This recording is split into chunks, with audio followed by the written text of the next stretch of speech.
రాజ్ తరుణ్ తో గొడవపడే ఉద్దేశం నాకు లేదు అంటోంది లావణ్య. రాజ్ తరుణ్ పై నేను ఫిర్యాదు చేయను అంటోంది. రాజ్ తరుణ్ తప్పు చేశాడని ఎక్కడ చెప్పలేదు అని చెప్పింది.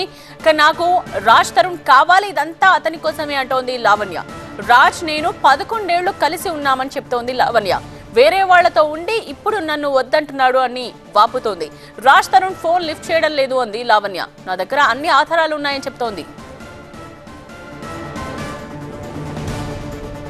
ఈ మొత్తం వ్యవహారానికి సంబంధించి తన దగ్గర అన్ని ఆధారాలు ఉన్నాయని ఆరోపిస్తూ ఉన్నారు లావణ్య.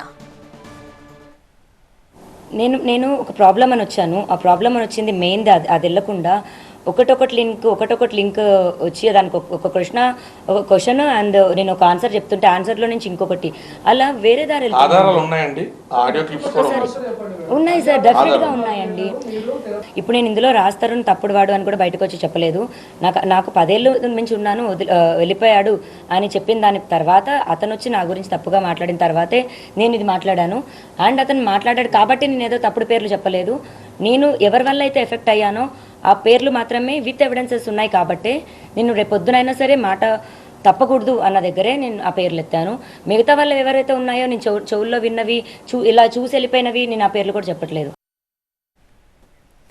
అదే తనకు రాజ్ తరుణ్ కావాలని అంటోంది లావణ్య. అతని కోసం ఇదంతా చేస్తున్నాను నేను చెప్తున్నాను. నాకు రాజ్ కావాలండి, రాజ్ కోసమే నేను ఈ ఫైటింగ్ అంతా. రాజ్ అక్కడ మాల్వి అనే ఒక అమ్మాయిని పెట్టుకొని ఇదంతా చేస్తున్నాడు. వాళ్ళు ఇప్పటికీ టచ్లోనే ఉన్నారు. అండ్ రాజ్ కూడా వాళ్ళ ఊర్లో మండీలోనే ఉన్నాడని మాకు ఇన్ఫర్మేషన్ వచ్చింది ఫ్రెండ్స్ త్రూ. మరి అక్కడ అతను ఉండి ఇక్కడ నన్ను వద్దంటున్నాడు. ఇంకా ఏం న్యాయం కావాలంటే ఎలా చెప్పానండి?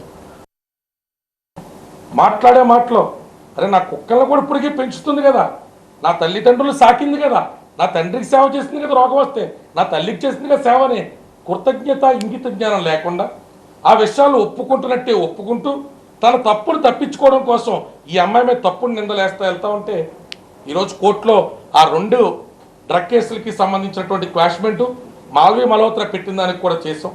మంగళవారం నాడు నెంబర్లు రాగానే కేసు ప్రొసీడింగ్స్ కూడా మీడియా మిత్రులందరికీ తెలియజేస్తాం. రోజు మీడియా ముందుకు వచ్చేటువంటి ఆసక్తితో అనాసక్తితో లేదు, ప్రజలకి జరుగుతున్న ఉదంతం మీద ఎన్నిసార్లైనా ఓపికగా వాస్తవాలు కోట్లలో జరుగుతున్నటువంటి ఉదంతాలు తెలియచేస్తూ ఉంటాం.